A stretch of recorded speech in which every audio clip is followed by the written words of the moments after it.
Hey everybody, Black Ninja 797 here, and welcome back to Myth Busting Mondays. Get ready guys, because for the final myth, we're going to be seeing if whether or not it's possible if you can go through the metal detectors on dead air without them going off.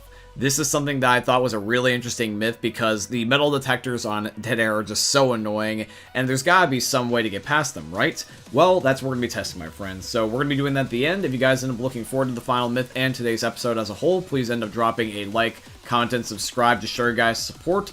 And if you guys want to end up having one of your myths featured in next week's episode, just please put them in the comments down below. But anyways, guys, as always, let's get on with this week's episode of Myth Busting Mondays. Myth. Can you skip the panic event on the second chapter of Hard Rain by reviving a downed teammate? Guys, this was requested by Dan or Dr. Zed. Now, Danny boy, my friend, I'm going to be testing this myth for you alongside yourself, Drages, and also Globbersko, who just doesn't happen to be in the lobby at the moment, but we will be getting around to that shortly here for the testing. And basically what we're going to be doing, guys, we're just seeing if whether or not that you can end up doing the old method where you end up having somebody down on the shed that we're shooting at, and then you end up having your other teammates end up reviving you so that way they don't take fall damage themselves, and they basically catch themselves, and then you both can just skip the elevator, crescendo, or panic event. And that is what we're going to be testing right here in just a second, so let's get all set up. Alright, so here is our very first test. So we're going to knock down Drages with console commands, and then Dan's going to try to catch himself. Now I want to show you guys something. Take note how that Dan immediately goes down as soon as he basically jumps. As soon as he's halfway down, he basically hits what I would like to believe is a death barrier and ends up getting incapacitated himself. This reminds me of the one myth we tested where if whether or not it was possible if you can end up doing this on the first chapter of Dead Center, so that way you can end up being able to get to the first safe room without using the defibrillator strategy instead. But unfortunately what happened was that even though we broke the glass, the exact same problem occurred where there was just a death barrier that no matter how many times you went through it, it would just auto-kill you. So essentially, if this death barrier is going to be in the spot that this glitch used to work on, then this is just flat out impossible so far. Then I pondered for a second and I was like, you know what, we haven't tested this before, let's do this. My theory was, what if we turn on the elevator, and because the panic event is already finished, is the invisible barrier that's killing us linked to this event? Can we, like, basically turn it off? That was a guess, because whenever it comes to these events, usually there's stuff that's happening behind the scenes that we're not aware of. And I always, when I do myth busting, try to be as thorough as I can and think of even random things, because you just never know these little micro things that the developers just might forget to look at. And that's exactly what I wanted to question. So for just clarification's sake, I'm just showing you guys that me and the boys were ending up activating the elevator here, and I did start to go down, and we just decided to end up no clipping out of it, and then just go back to what we were doing. Alrighty guys, now to see the results, keep your eyes on Globbersko. So I'm reviving him right now, and Drages is the one in cap down below. So I'm going to have Dan zoom right back up here, but watch what happens when Globbersko jumps. He goes to do the revive animation on Drages, and now all of a sudden it works. So now we know that this myth is going to end up being tied to the panic event, and if the elevator is down, you can now do it, but it really isn't going to be a gain to you because the entire point of doing this is to skip it. So if you can't skip it, there's no reason to do this in my personal opinion. You would be better off just playing the campaign as normal, but it is possible. But you would only even be able to do it is if you had a grenade launcher and flung yourself back up after you all used the elevator and then did this. So the chances of this ever happening is 0, and it's not going to be worth it. So I'm going to be labeling this myth at plausible, because even though you, yes, can technically do it, it's tied to the elevator and it doesn't serve a purpose other than just clarifying information.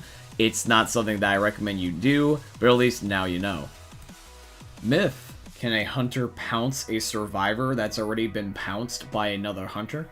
Okay guys, this myth was submitted in by Globbersko. Now Globbersko, for your myth, this is a really interesting one, but I do already think I know how this is going to go, just because of the fact that I played several of the different mutations modes and versus modes, and I've just never seen this happen. And I'm just going to be thinking in my head already ahead of time that this is busted, because I just can't see why from a gameplay standpoint that this would work, but let's see and give it the benefit of the doubt. So I have Francis here being hunted, and we're going to be having another hunter try to end up pouncing him by just jumping straight up and falling right on him, and it looks like that nothing is happening. The original hunter that was being controlled by one of the other guys is going to be the only one that can end up killing Francis because he got to him first, which means, therefore, that this myth is going to end up being busted because the cursor was on him and everything. It just did not work, and I'm pretty sure that this is meant to prevent kill stealing, so this only makes sense, and to be honest, I am glad it's busted. Myth. Can a tank kill another tank with its rock throwing ability? Alrighty guys, so this myth was submitted in by Star, so thank you Star once again, I appreciate you, my G. And for this myth, I am really curious about this too, my friend. I really am wondering, because I've never seen a tank kill someone else in this manner. Now, the boys here, Glabersko and Dan, are trying to damage each other until they're one-shot because they need at least 250 HP because that's how much damage a rock does, and we're just going to throw it at them and see. And it looks like that the rock does indeed kill the tank, because even though it's not in the feed saying blank player killed blank, the tank immediately rolls over and dies the moment that a rock was thrown at him. And for those that think that this was a fluke, do not fret, we ended up doing this more than once. As you guys can see for the second attempt here, that the tank once again does die twice in a row by another tank rock. That means that this myth is going to be confirmed. Yes, a tank can kill another tank with its rock throwing ability, and it doesn't have to be just by punching him silly. Myth. Can a smoker pull a survivor into an alarmed car and set off the car alarm? Alright guys, so here we are on the second to last myth. Alright guys, so here we are on the second to last myth. Alright, sorry about that guys, I became Elmer Fudd there for a second. I was apparently hunting wabbits. But essentially, we're just going to be literally spawning a smoker in front of an alarmed car here on the parish, and we're just going to be standing behind it. It's pretty straightforward, because we really don't need to have an elaborate setup for this. So we're just going to be spawning the smoker now, and if he grabs one of us, and the car alarm just so happens to be set off, the myth is confirmed. If it doesn't, it's going to be automatically busted. So here we go. We're going to be spawning him in now, and let's just see who he grabs. So he grabs Glabersko, and as you guys can see, the car is flashing, which means that the myth is confirmed. You can set up the car alarm by using the smoker's tongue just to pull a survivor into the alarmed car, and that, my friends, is a little bit of something called the more you know. Alrighty guys, so that was the 4 myths. Now let's move on to the final one, which is once again going to be, can you avoid setting off the metal detector on dead air? So no BS, we're just going to cut straight to it. Myth. Can you avoid setting off the metal detector on dead air? Now guys, the way we're approaching this final myth is not going to be can you skip around the metal detector, it's can you go through the metal detector. So the way we're going to be doing this is that we're getting rid of anything metal in our inventory. So that means we're getting rid of guns and all the medications, and the only thing we're walking through other than with our bodies is just the wooden baseball bat, because this is one of the only few weapons in the game that's not made out of metal whatsoever. And the cool news about approaching it this way is this is a legitimate way you can do it in the game. You don't have to take a primary weapon, you can just replace your secondary pistols with a melee weapon, and you don't need to take any medication on you. You don't need to do cheats to do this. So if you want to, and I don't know why you would, but this is a legitimate way you can do it. So we're going to test this out first, but if it does flag us, we do have a backup plan. So here we go, we're lined up in the metal detector, and we're about to go through in just a second here with a human conga line. So here we go, 3, 2, and 1, here we go, and the alarm does go off. But however though, even though that is the case, and I did think that it was going to happen this way, I do have another idea. So here we go for plan B.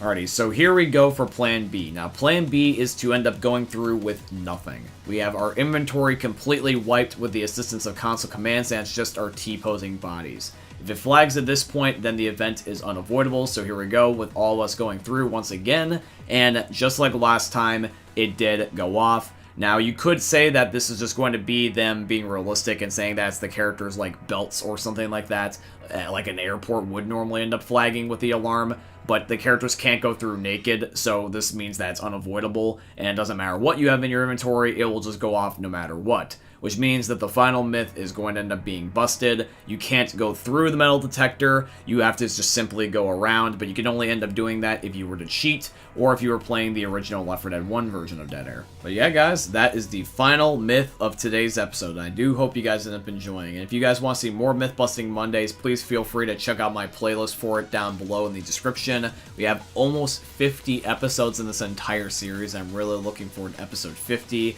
And if you guys have any special myth that you, by the way, want to end up having in episode 50, because I kind of want to do like a mini special episode, please put those also in the comments down below. I really love to see what you guys come up with a big epic myth for episode 50. But yeah, guys, I hope you ended up enjoying today's video, and if you did, please consider dropping a like, comment, and subscribe, and all that beautiful stuff. If you'd like to financially support the channel, I tremendously appreciate if you guys could go check out my Patreon. It's always linked down below in all my YouTube video descriptions. Or you guys can use supporter creator code BlackNinja797 in all caps in the Fortnite Epic Games item shops, because Epic is my very first sponsor, and they're sponsoring today's video, so shout out to Epic Games. In fact, fun fact, actually, they just released a new Battle Pass for Fortnite, so I would definitely appreciate it if you bought the Battle Pass to please use the code. But yeah, guys, I hope you end up enjoying seeing another YouTube video from the most unique YouTubers they're ever going to see. Thank you for watching, guys. I love you, and peace out. Hey meme lords, Jesus here, and you better have enjoyed that video there by the eternal god Daddy Ninja. You should probably subscribe too, or the mighty Moab will come for your balls. If you enjoyed the video, you might like it too, and give me the memes. Flash, bang, boom!